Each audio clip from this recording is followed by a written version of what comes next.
Veto session wrapped up this week, but it looks like the governor and Democratic leaders may be even further from a budget deal. We'll talk about that next on Capitol View.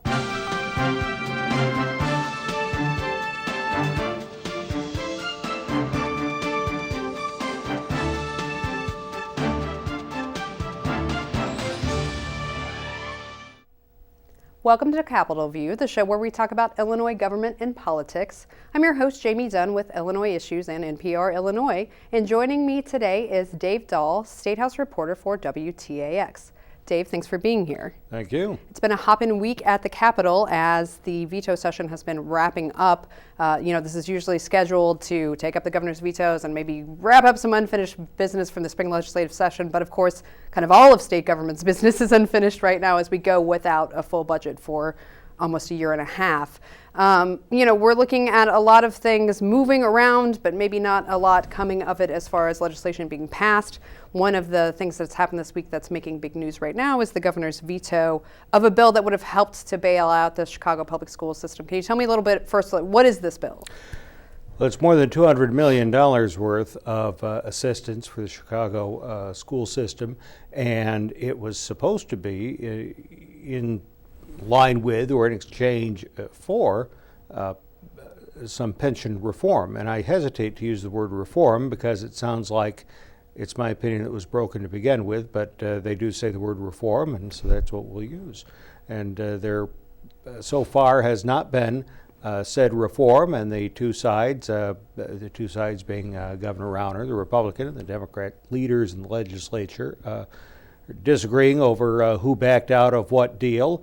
And shortly after the governor's meeting with legislators on Thursday morning, he issued the veto message, and that sent everybody in Springfield and Chicago into a frenzy, tears of bitter recrimination, regret, resentment, which are kind of the coin of the realm so far these 2 years. Yeah, when this legislation passed, there wasn't any requirement actually in the bill that something happened, but there was a handshake deal that some sort of pension reform would be that this would be contingent on that. And folks saw that maybe as, oh my gosh, they are going to be forced to get together and do something. But alas, no. Famous last words, trust me.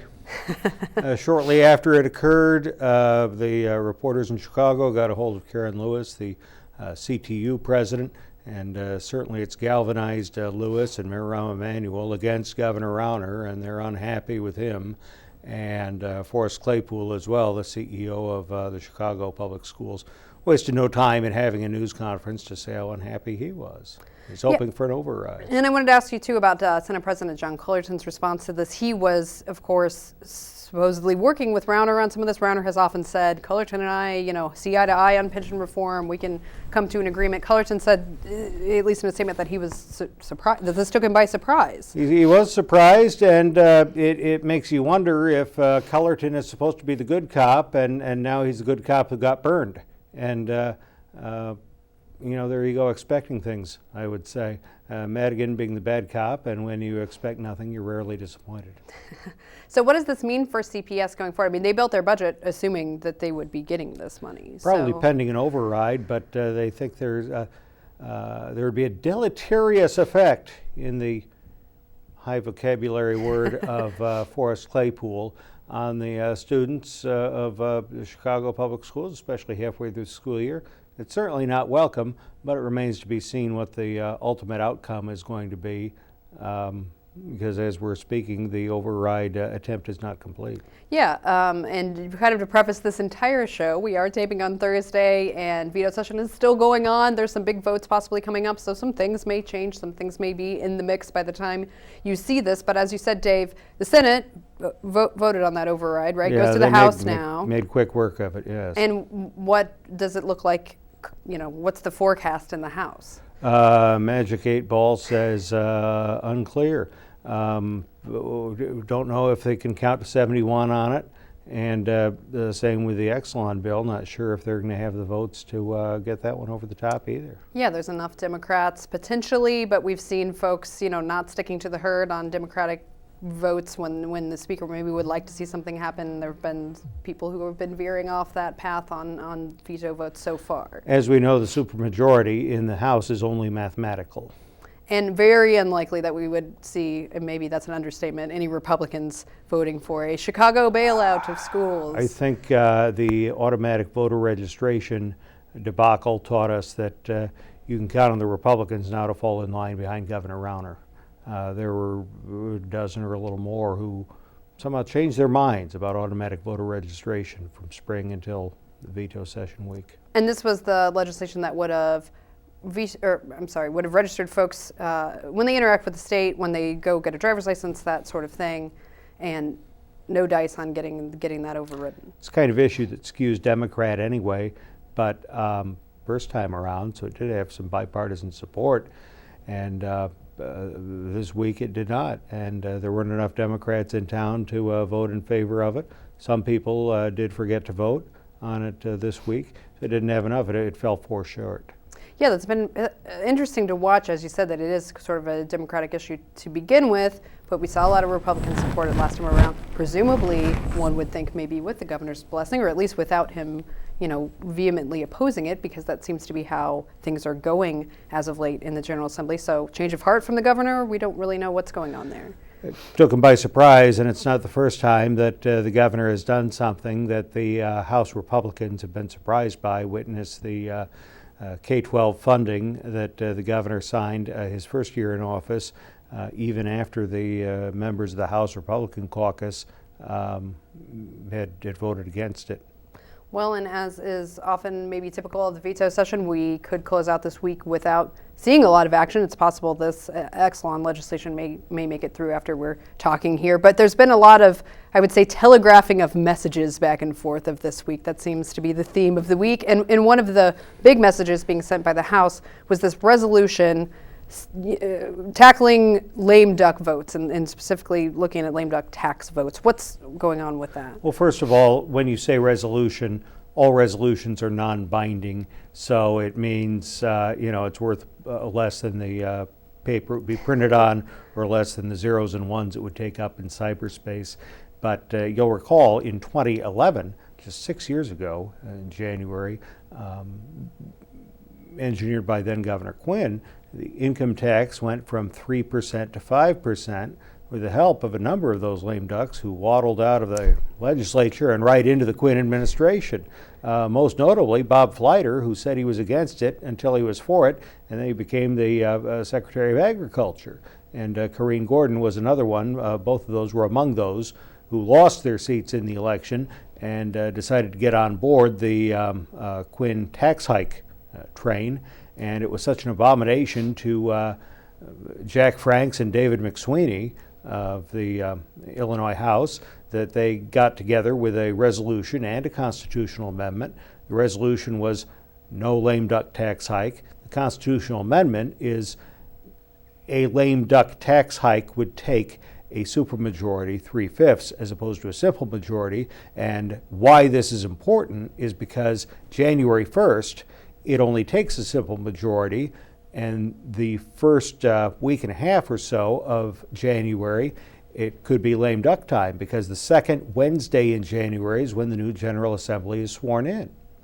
And a lot of folks, in the maybe not recent months, but we're looking at this impasse had been saying, before the election, maybe in lame duck we'll see something happen. Maybe in lame duck. This seems to throw a lot of cold water on that thought. What is interesting is we hear the governor's office and the speaker's office blaming each other for suggesting a lame duck tax increase. In fact, Speaker Madigan this week said that it was the Rauner lame duck tax hike. And so we've got those competing views there. I think almost everybody knows that there has to be some kind of revenue. I don't think they can find $6, $8, $10 billion to cut, but it's a fact that the state brings in about $32 billion, and it's a fact the state doles out about $38 billion. So something has to happen, and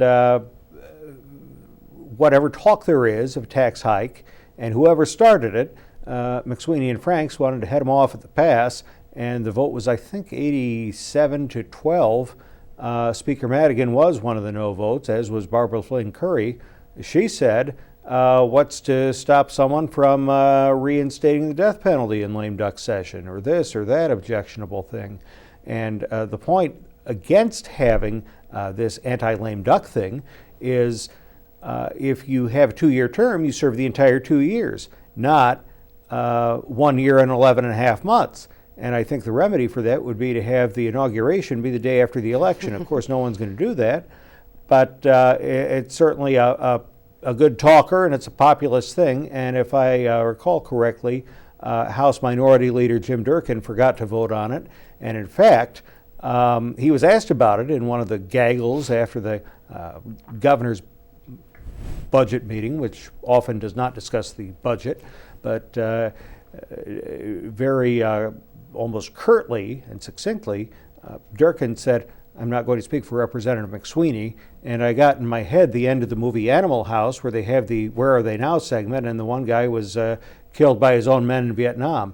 And that may very well be someone like McSweeney, who is not one of the more popular members within his own caucus. But of course, a lot of votes in favor, because incredibly difficult thing to vote against, right? Like the ads write themselves. They voted to raise your taxes in the dark of the, lame duck session without oversight. And I'm glad you mentioned that, because it took someone like Barbara Flynn Curry, who's been around forever and she'll be around as long as she wants to stand up and say, this isn't the right thing to do, and here's why. Now, the first two to get on board for it when there was debate were 2 of the 3 Democrats targeted in the first installment of BossMadigan.com. That is a new Republican website, and it's urging Democrats to choose somebody else as the House Speaker. And the 3 people that were targeted the first day of this were Sam Yingling, who won a close race, who's a House Democrat, Jerry Costello II from the Metro East area, and Brandon Phelps. Now, Phelps won strongly and did not have big opposition, but the first person to speak in favor of this resolution was Yingling, and the second was Costello. So take that. But you're right, it's an easy thing to be for. In practice, it's a little more complicated than that, but we live in a 140-character world. Yeah, and let's talk a little bit about this new website targeting some of these lawmakers. The idea is, I guess, to try to sway them to not vote for Speaker Madigan as Speaker when the new General Assembly is seated. Of course, on this website, kind of calling them all kinds of, maybe not names, but saying all these horrible things that they have done, and then saying, but they can set it right by not, voting for the Speaker. How is this going over? I'm sure it's not helping things in the General Assembly right now when they're looking to try to figure something out with the budget, when we're seeing these just intense, continued campaign-style attacks. Well, most of the money for the Illinois Republican Party comes either from Governor Rauner himself or money that he has leveraged through his friends or through other funds. So it's not a very long line to draw from the governor to this kind of campaign.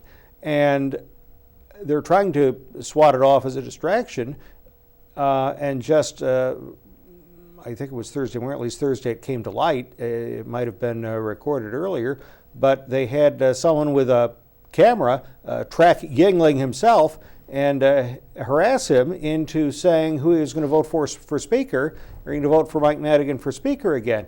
And Yingling said, I don't know, you'll have to ask him. And that's going to come back on him too. But something we haven't typically seen in the State House. I mean, maybe on the campaign trail we see these trackers, but folks showing up at the State House kind of cornering lawmakers, that's not... We just had the election. These guys haven't even been sworn in, and already they're being hassled for 2018. And to go back a little bit, and it reminds one of the Susana Mendoza-Leslie Munger controller campaign, when they have nominated and voted for the leaders, they're representatives who make very nice speeches about how wonderful the candidate is, and in this case, how wonderful Mike Madigan is. Well, I have a feeling that the second Wednesday in January at the Sangamon Auditorium at UIS, we may see a different tactic in terms of exactly how those nominations are made and how the votes are cast with regard to all that, because I think even one year when Cross was the Republican leader, I want to say they just voted for Madigan by acclamation. Mm-hmm. And so it's not a matter of, well, I think Jamey deserves a time as Speaker. No, I think it should be Dave. No, I think it'll be Speaker Madigan again. There's only one nominee for Speaker, one nominee for Minority Leader, and I think they probably will dispense with the speeches. But as I said, what I find almost astounding is that they barely took a couple of weeks off from just hammering away at these Democrats, and that's where we are now. And how can people, at the risk of breaking out in kumbaya, how can they work in this environment where you've got the governor and the leaders meeting, they're supposed to be cooperating, and then not 2 minutes later they're hit with all this other stuff? Well, and I guess the flip side of that, we do see polling the Speaker is very unpopular statewide. There are folks that feel that it may be time for him to move on. Is this something the Democrats should be talking about? Is it something that will even be considered? I think in the end, probably not. I think when you look at the Speaker, when you look at any of the four legislative leaders, they're not statewide figures. They're not elected statewide. They're elected in their district, and then they're elected leader by their caucus. So you look at Madigan, he's got a district of, 100,000 people, and then he's got a caucus of, now it's going to be 67. And so those are the only two elections he has to win. In fact, he has famously said, I only ask for two things: your vote for me as Speaker and your vote for my rules. And that's it. He doesn't pressure you to vote. He wants you to do a good job, to represent your district, and for you to get reelected so you can come back and help the Democrats stay in power, et cetera.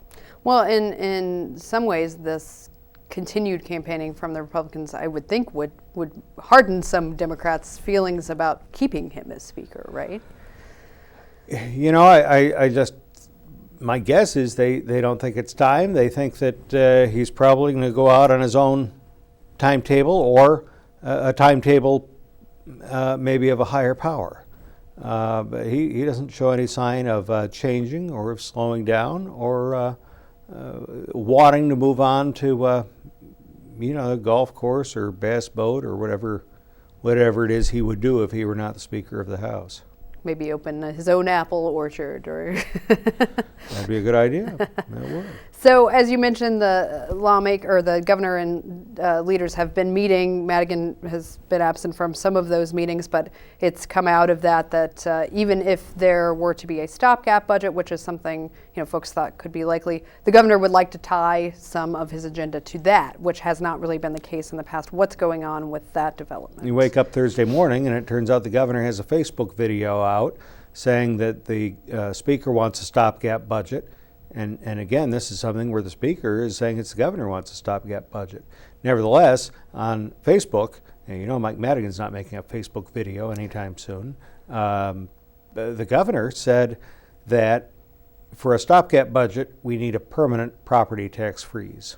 That sounds which is pretty drastic. Pretty chilly, yeah. Yeah. In fact, on Thursday, now Greg Harris, who is a member of the House Democratic Caucus, a state lawmaker from Chicago, said when you think about a property tax freeze, you're only hurting local school districts. And so when you look at a property tax freeze, you better think real hard about that. And of course, the stopgap budget most likely would not be coming with more money for schools, because there would be no new revenue for that under a stopgap. No, it'd just be a 6-month budget. And then we'd be at the summer of 2017, and then what? So and so you got to wonder again, and again, John Cullerton comes out, the president of the Senate, says we had a good meeting, we can work with the governor, et cetera, and then the governor takes a swipe at him almost immediately by vetoing the Chicago school bill. And if you're Cullerton, you're like, why am I sticking my neck out? And that veto came sooner than it really had to, right? That was one of the complaints as well. He still had some more time to mull that over, although clearly he had already made up his mind. I think another month. Another month on that. If you're a leader, why play ball when you get, when you get, this is probably a family program, but when you get some kind of rough treatment afterward, and that's your reward for, whether you help or not. And another thing, the Democrats or the Republicans are upset with Madigan. They're upset when he doesn't show up, and they're upset when he does show up. Because when he does show up, he doesn't say anything new. He's not willing to go in with what the governor wants. He wants to not only focus on the budget, but use the same framework that's tried and true, that's been used in the past. And when it's successful, you go with it. And Mr. Speaker, what's made it so successful? What about it is so successful? Let me repeat. When something's successful, you go back to it. A treatment that we're very familiar with his ongoing press conferences that he's had through continuous session. He kind of keeps repeating these mantras of what he would like to see happen. I think his new mantra is when there's a question he doesn't like, for example, about the Boss Madigan website, are there any other questions? Are there any other questions? And so that's kind of where we are. We don't like to make predictions, at least I don't, but at the beginning of the week I thought that we'd be at the end of the week looking at each other saying, what a waste of time. What do we have to show for it? And I may be proven right on that, as that prediction often is. Well, the one thing potentially they may have to show for it by the end of this week, we don't know what will happen with it yet, and it definitely, as we were discussing a little bit before the show, doesn't seem like we could call one way or the other even what's more likely to happen with this, but there is legislation out there to help the Exelon nuclear plants remain open, basically. They've set a deadline here. Can you tell me a little bit like why this is happening and why it's so urgent right now? Exelon wants a subsidy as a kind of a reward / incentive for its clean power initiatives, for its energy efficiency initiatives, and to keep open the nuclear power plants. How much do we really need nuclear power? I don't know, but if you're in Clinton or Cordova, you need the jobs. And a lot of times in politics, that is what drives it. And so if you represent DeWitt County, or I want to say Cordova is in Rock Island County, but nevertheless, it's near the Quad Cities, those are the kind of jobs that, you know, if you're in six figures and you're a physicist or whatever, and your job's in Clinton, Illinois, and then your place of employment goes away, where else in Clinton, Illinois are you going to get a job as a nuclear physicist? Probably nowhere. So it's highly important, and it's one of those where it's almost like either a house of cards or a car built out of popsicle sticks, where it's shaky, it's fragile, and they keep like a Jenga game. They add things to it, they take away things from it. The governor's office is on board with this. Somebody else wants to do that, and at last count, they were up to Amendment number 7, one which I don't think has even had a committee hearing yet, as the one that might be considered as the final bill. And these things are like Christmas trees that collapse under their own weight. It's like the gambling bill. We haven't had a real gambling bill in a long time, one that would create more casinos. We haven't had a new casino approved in a long time. Because everyone just piles on, right? I mean, we've seen the wind energy folks concerned, the coal people would like subsidies, the, you know, business folks don't want to see businesses get hit too hard with a rate hike. So there's just so much to consider and put in the mix, right? Yeah, I'll vote for it. What's in it for me? And, you know, I might be 250 miles from Clinton, Illinois. So why do I vote for it? Well, I'm in coal country. Well, do something for me. And it you know, as I said, it collapses under its own weight, and that may be the case with this Exelon bill. On the other hand, it may not.